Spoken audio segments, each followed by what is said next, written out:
Hello everyone, welcome to the Om Namah Shivaya education. अब acid base का आगे कंटिन्यू करते हैं, लेक्चर नंबर 7। लास्ट लेक्चर में हमने पीएच के बारे में पढ़ा था, थोड़ा इंट्रोडक्शन मतलब ब्रीफ डिस्कशन कर लेते हैं लास्ट लेक्चर का। जिसने नहीं देखे लेक्चर्स, डिस्क्रिप्शन बॉक्स में आपको लिंक मिल जाएगा, डेफिनेटली चेकआउट करो। बाकी एक बार पिछले लेक्चर का मैं थोड़ा ओवरव्यू दे देती हूँ, सो दैट जब हम नेक्स्ट टॉपिक पढ़ें आपको थोड़ा सा रिकॉल हो जाए। हमने पीएच के बारे में पढ़ा था दैट न्यूट्रल जो पीएच वैल्यू होती है दैट इज अराउंड 7, और 7 से लेस आपके एसिड्स होते हैं, 7 से ग्रेटर आपके बेस होते हैं। उसमें भी हमने कलर्स के बारे में पढ़ा था। एक्टिविटी हमने 2.11 की थी। अगर मैं आपको ये वाली एक्टिविटी भी दिखाऊं, ये हमने एक्टिविटी लास्ट लेक्चर में की थी कि कौन सा कलर होता है, अप्रॉक्सीमेट वैल्यूज़ क्या है, आपको नेचर याद रखना है। जो स्पेशली एनसीईआरटी में मेंशन है, जैसे कि गैस्ट्रिक जूस हो गया, लेमन जूस हो गया, इनकी वैल्यूज़ आपने लर्न रखनी है। कैसे हमें पता लगता है कोई चीज़ स्ट्रॉन्ग एसिड है या स्ट्रॉन्ग बेस है, वो हमने क्या देखा था, एच पॉजिटिव। अगर ज़्यादा एच पॉजिटिव निकल रहे थे तो हमने देखा था वो स्ट्रॉन्ग एसिड था। जिसमें कम एच पॉजिटिव निकल रहे थे वो हमने देखा था कि लेस एसिडिक है। ठीक है, उसके बाद ये आपके पास वैल्यूज़ हैं, आप नोट डाउन कर सकते हो जिसने नोट डाउन करनी है। अगर आपसे जो भी एच पॉजिटिव की 10 की पावर होगी वही आपका एग्जैक्ट क्या होता है, बेसिकली पीएच होता है। जैसे अगर आप देख सकते हो यहाँ 10 की पावर 0 है, that means your pH is going to be 0, means acidic character ज़्यादा है इसमें। अगर 10 की पावर -1 है, that means the power which is in negative that is 1, so your pH value is going to be 1। Similarly 2 के case में 2 हो जाएगी, 3 के केस में 3 हो जाएगी। ये आपकी for the corresponding H positive. Similarly अगर एच पॉजिटिव की ना दे के आपको ओ एच की कंसनट्रेशन दे दी गई हो, तब भी जो आपकी पावर है वही आपका क्या होता है, पीएच होता है।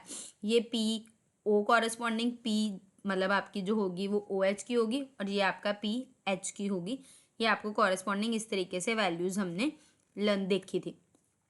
उसके अलावा हमने ये देखा था स्ट्रॉन्ग एसिड में ज़्यादा एच पॉजिटिव निकलेंगे वो स्ट्रॉन्ग एसिड होगा, वीक एसिड वो होंगे जिसमें कम एच पॉजिटिव की वैल्यूज़ निकलेंगे। अगर आप देख सकते हो इसमें एच पॉजिटिव 3 सेपरेट आउट हुए हैं, दैट मीन्स ये स्ट्रॉन्ग एसिड है। ये हमारा HCl बन रहा है, इधर से HCl बन रहा है, इधर से HCl बन रहा है, means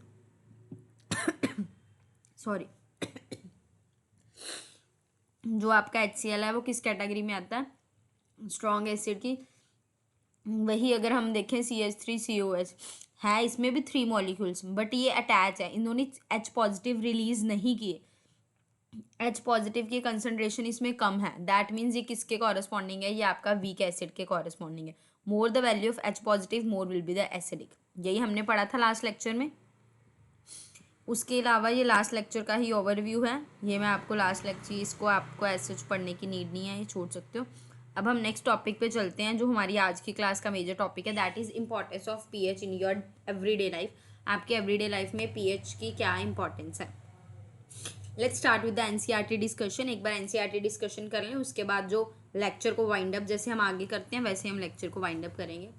first topic is our plants animal pH sensitive. क्या जो प्लांट्स और एनिमल्स होते हैं वो पीएच सेंसिटिव होते हैं, तो उसके लिए रीड करते हैं। Our body works with in the pH. हमारी जो बॉडी है वो किस पीएच पे वर्क करती है, अराउंड 7 to 7.8। ये हमारा न्यूट्रल पीएच वैल्यू होती है। Living organism can survive only in the narrow range of pH change. कि अगर आपके बॉडी में इतनी पीएच की वैल्यू चेंज हो रही है, then you can easily survive.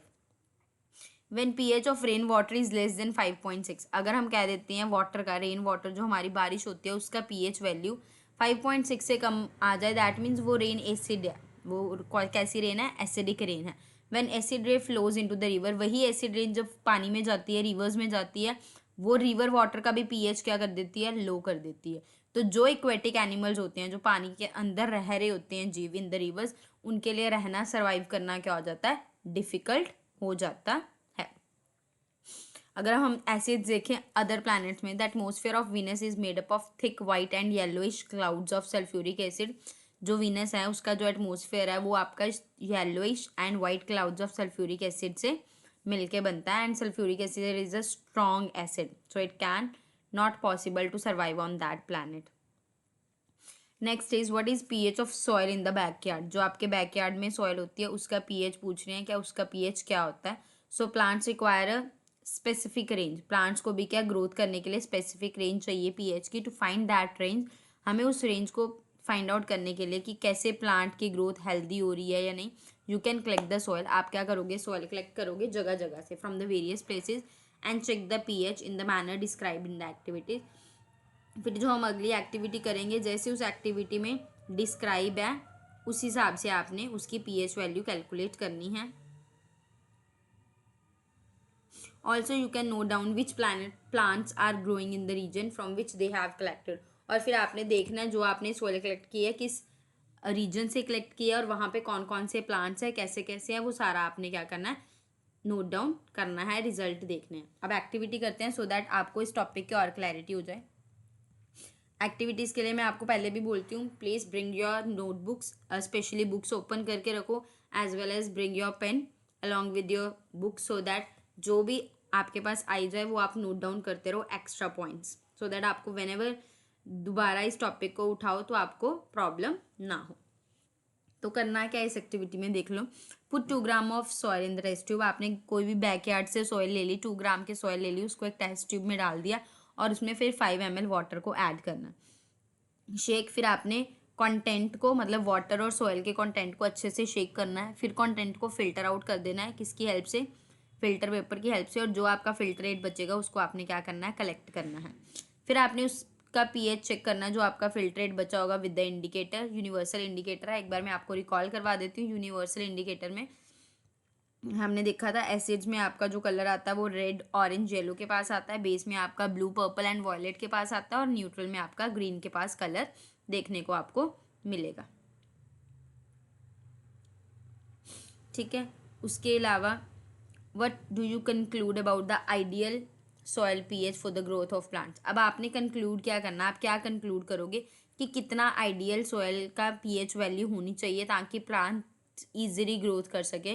तो इसका आंसर क्या आ जाएगा, अराउंड 6 to 7। ये 6 to 7 के पास पीएच वैल्यू होनी चाहिए, वहाँ प्लांट्स की ग्रोथ क्या है, अच्छे से हो जाती है। तो ये जो टॉपिक्स एज सच मेंशन है, you have to learn that topics as such, मतलब जो लाइंस आपको एक्स्ट्रा मेंशंस हैं पैराग्राफ में, जो इंपॉर्टेंट पॉइंट्स है वो आपके माइंड में एज सच फिट होने चाहिए। बाकी मैं आपको स्टार मार्क करवा ही देती हूँ, जो आपको स्टार मार्क करवाती हूँ that is most most most important for your board exams as well as for any other competitive exam, चाहे वो आपका एमसीक्यू बेस्ड हो या ऑब्जेक्टिव हो या सब्जेक्टिव हो, जैसा मर्जी एग्जाम हो। ठीक है, नेक्स्ट टॉपिक है pH in our digestive system. हमारे डाइजेस्टिव सिस्टम में पीएच के वैल्यू के बारे में बताया। It is interesting to know that our stomach produce hydrochloric acid. ये हमें पता है, हम छोटे होते पढ़ते भी हैं, that our stomach produces hydrochloric acid. HCl हमारा स्टमक क्या करता है, प्रोड्यूस करता है, जो क्या करता है, हेल्प करता है डाइजेशन ऑफ फूड में बिना स्टमक को हार्म किए। ड्यूरिंग इंडाइजेशन, जैसे डाइजेशन होनी स्टार्ट हो जाती है, the stomach produce too much acid. उस टाइम स्टमक क्या करता है, HCl बहुत ज़्यादा अमाउंट में रिलीज करता है, जिसकी वजह से हमें पेन एंड इरिटेशन भी हो जाती है। उस पेन और इरिटेशन से बचने के लिए पीपल यूज़ बेस, पीपल क्या करते हैं, लोग क्या करते हैं, एंटासिड्स का यूज़ कर देते हैं। One such remedy is suggested by you at the beginning of the chapter, वो हमने स्टार्टिंग में भी पढ़ी थी। The antacids neutralise the excess acid. जो एंटासिड्स होते हैं वो करते क्या हैं, जो स्टमक एसिड रिलीज करता है उनको क्या करते हैं, न्यूट्रलाइज करते हैं। जैसे कि हम मैग्नीशियम हाइड्रोक्साइड का, जिसको हम मिल्क ऑफ मैग्नीशिया बोल देते हैं, एक माइल्ड बेस है, इसका यूज़ करते हैं फॉर दिस पर्पस। तो ये आपका स्टार मार्क वाला पॉइंट हो गया। एमसीक्यू में आपसे पूछ सकते हैं कि डाइजेस्टिव सिस्टम में कौन सा माइल्ड बेस यूज़ किया जाता है for the to cancel out the effect और neutralize the effect of acid. तो उसमें आपका आंसर क्या आएगा, मिल्क ऑफ मैग्नीशिया, और we can call it as magnesium hydroxide. Next topic is pH change as the cause of tooth decay. जो tooth decay है, मतलब दांत वगैरह गिरने, कब स्टार्ट हो जाते हैं, जब पीएच आपका माउथ का 5.5 से कम चला जाता है। When it is going to be lesser than 5.5, तब आपका टूथ डिके स्टार्ट हो जाता है। Tooth enamels made up of calcium hypoxide hydroxyapatite. ये भी इंपॉर्टेंट पॉइंट हो गया कि आपका टूथ इनेमल किससे मिलकर बना, कैल्शियम हाइड्रोक्सी एपेटाइट, जो क्या है, क्रिस्टलाइन फॉर्म है किसकी, कैल्शियम फॉस्फेट की। तो आपको ये भी पता होना चाहिए किसकी क्रिस्टलाइन फॉर्म है, बेसिकली कैल्शियम फॉस्फेट की। ये हार्डेस्ट सब्सटेंस है। It does not dissolve in water, ये वाटर में डिजॉल्व नहीं होता, बट इट इज़ करोडेड, पर ये खराब हो सकता है अगर पीएच वैल्यू क्या हो जाए, 5.5 से कम चली जाए। सो जो बैक्टीरिया हमारे माउथ में प्रेजेंट होते हैं, they also produce acids by the degradation of sugar and food particles remaining in mouth after eating. So best way है टूथ डिके से बचने के लिए that clean your mouth after eating food. कुछ भी खाने से के बाद अब अपना माउथ ईजी अच्छे से क्लीन करो, चाहे टूथपेस्ट का यूज़ करो विच आर जनरली बेसिक, क्योंकि हमें पता है toothpaste are basic in nature, जो हमारा क्या करते हैं क्लीनिंग प्रोसेस में हेल्प करते हैं, और जो एक्सेस एसिड निकला होता है उसको क्या करते हैं न्यूट्रलाइज करते हैं और हमारे टूथ को गिरने से बचाते हैं।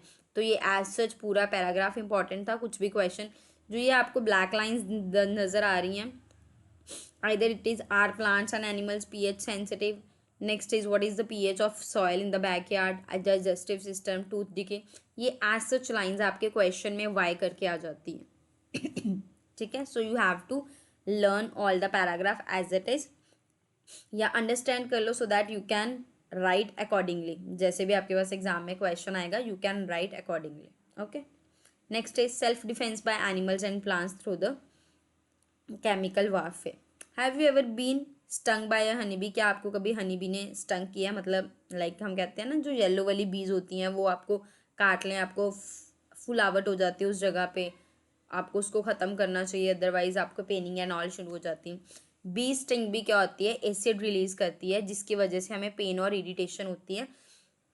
उसके लिए हम बेस यूज़ करते हैं, उस बेस को हम क्या बोलते हैं? Baking soda. बेकिंग सोडा से हमें रिलीफ मिल जाता है। बाकी कई अगर होममेड रेमेडीज़ करनी है तो अचार वगैरह भी लगा लेते हैं, या आपके पास कड़ा होता है लोहे का, जो मतलब कड़ा डाला होता है, उससे भी रगड़ो तो उससे भी आपको रिलीफ ज़्यादा मिलता है। So stringing hair of nettle leaves inject, उनमें क्या ऐसा होता है जिसकी वजह से पेन होती है? तो ये आपको पता होना चाहिए। उनके स्टिंग्स में आपको मिथेनोइक एसिड मिलता है जिसकी वजह से आपको पेन होती है, तो मिथेनोइक एसिड आपको पता होना चाहिए। उसके अलावा nature provides neutralisation option, nature हमें न्यूट्रलाइजेशन ऑप्शन प्रोवाइड करता है। Do you know? हमेशा पढ़ के जाओ बुक वाले। Nettle is a herbaceous plant, जो क्या करता है, कहाँ ग्रो होता है? वाइल्ड जगह पे, मतलब जहाँ जाना सेफ नहीं होता। Its leaves have stinging hair, इसके लीव्स में आप देख सकते हो यहाँ पे स्टिंगिंग हेयर्स हैं जो क्या करते हैं? Painful stings when touched accidentally, अगर हम इसको टच कर लें तो हमें पेन होना स्टार्ट हो जाता है। दिस इज ड्यू टू, इस पर क्यों ऐसा होता है? क्योंकि इसके अंदर मिथेनोइक एसिड्स होता है। Traditional remedies rubbing the area with the leaf of duck plant, traditional remedy क्या है? उस एरिया को आप डॉग प्लांट से, उसकी लीफ से रब करो ताकि वो जो आपको टच हुआ है, आपको मतलब कंडा गया, वो आपके अंदर तक ना चले जाए। Clear? So the next time when you look out for if you accidentally touch a plant during trekking, like अगर आप कभी ट्रैकिंग करने जाओ हिमाचल वाली साइड या कहीं भी, तो उस टाइम अगर ऐसा कुछ हो तो आप ये रेमेडी यूज़ कर सकते हो। ओके, अब now this is the one of the important table of the chapter, ये आपको लर्न होना मैंडेटरी है। 10 स्टार मार्क कर लो, जैसे मर्जी कर लो, ये आपके माइंड में फिट होना चाहिए दैट जो विनेगर होता है उसमें कौन सा एसिड प्रेजेंट होता है? That is acetic acid. Orange में आपका सिट्रिक एसिड, टैमारिंड में आपका टार्टरिक एसिड, टोमेटो में ऑक्सैलिक एसिड, कर्ड में लैक्टिक एसिड, लेमन में सिट्रिक एसिड, आंट स्टिंग में मेथनोइक एंड निटल स्टिंग में मेथनोइक। ये तो हमने अभी ऊपर लर्न कर लिया ना, आंट और निटल स्टिंग आ जाए तो मेथनोइक है, ये हमने लर्न कर लिया। अब खाने वाली चीज़ आ जाओ, ऑरेंज भी आपका सर्कुलर शेप का होता है, लेमन भी आपका खट्टा काइंड ऑफ होता है, तो जो ये खट्टे वाले हैं इनमें सिट्रिक एसिड होता है, तो ये दोनों भी आपको लर्न हो गए होंगे होप। ऑरेंज और lemon citric acid, orange and lemon में क्या है? सिट्रिक एसिड, ये 4 लर्न हो गए। चलो नेक्स्ट टी से आ जाओ, टैमारिंड टार्टरिक, दोनों बड़े बड़े वर्ड्स हैं, टी से स्टार्ट हो रहे हैं, टैमारिंड टार्टरिक, टैमारिंड टार्टरिक, ये आप इजीली लर्न कर सकते हो। उसके अलावा वी ए या ए वी, डॉक्यूमेंटेशन डीवी होती है, ऐसे ए वी से आप याद रख सकते हो कि एसिटिक एसिड के साथ कौन जाता है? विनेगर जाता है। एलसी, एलसीडी होती है, उससे आप याद रख सकते हो एलसी, दैट लैक्टिक एसिड किसके साथ जाता है? कर्ड के साथ जाता है। किसके साथ जाता है? कर्ड के साथ। ओटीजी होता है घर में, ओटी से आप याद रख सकते हो ऑक्सैलिक एसिड के साथ कौन जाएगा? टोमेटो जाएगा। कौन जाएगा? टोमेटो। तो ये कुछ मेमोरी हिंट से आप लर्न कर सकते हो, ये मैंने होप आपको अच्छे से लर्न करवाई दिए during the discussion of previous one, that ant sting and nettle sting में तो मिथेनोइक है, ऑरेंज और लेमन भी अच्छे से लर्न हो गया होगा, सिट्रिक, ठीक है, टीटी टैमारिंड टार्टरिक हो गया होगा। उसके बाद एलसीडी, घर में एलसीडी होती है, एलसीडी से लैक्टिक एसिड कर्ड के साथ चल गया। ओटीजी भी होते हैं, ओटीजी में आपके ऑक्सैलिक एसिड के साथ टोमेटो चल गया। और last one is AV, documentation verification की जगह हम AV कर रहे हैं, DV की जगह AV, and it is going to be acetic acid comes with the vinegar. Clear? चलो इसको वाइंड अप कर लेते हैं। ये वाला topic role of pH in your everyday life जो हमने पढ़ा सारा कंबाइन है इसमें। दैट ह्यूमन ब्लड हो, टीयर्स हो, सलीवा हो, इनकी आपकी रेंज जाएगी 7 to 7.8 जो कि ऑप्टिमम है सर्वाइवल के लिए, इतनी नीड है आपको। गार्डनिंग होगी, फार्मिंग होगी, बेस्ट क्रॉप होगी, इसमें आपकी 6.5 से 7 तक जाएगी। अगर 6.5 से नीचे हो जाती है तो that soil is not suitable for the normal growth. Normal growth के लिए वो सर्वाइवल नहीं है। हाँ ठीक है, काम आ सकता है, ग्रोथ हो सकती है, but not for the normal growth. मतलब हमें उसमें काइंड ऑफ क्या कहते हैं फर्टिलाइजर्स डालने पड़ेंगे। ठीक है, जो HCl प्रोड्यूस करता है stomach during the digestion. Hyper acidity means जो आपकी अमाउंट ऑफ एसिड इंक्रीज होता है जिसकी वजह से आपको कोज, पेन एंड इरिटेशन होती है। एक्सेस को न्यूट्रलाइज करने के लिए हम एंटा एसिड का यूज़ करते हैं, और हमने चैप्टर में कौन सा एंटा एसिड पढ़ा है, magnesium hydroxide called as milk of magnesium. उसके बाद माउथ टूथ डिके का हमने पढ़ा, pH inside our mouth is lower than 5.5 होगा तो टूथ डिके होगा। टूथपेस्ट बेसिक्स होते हैं जो न्यूट्रलाइज करते हैं। ठीक है, बाकी आप ये एग्जाम्पल, ये रिएक्शन लर्न करनी है कर सकते हो, अदरवाइज ये स्किप कर सकते हो because it is not mention in your NCERT book.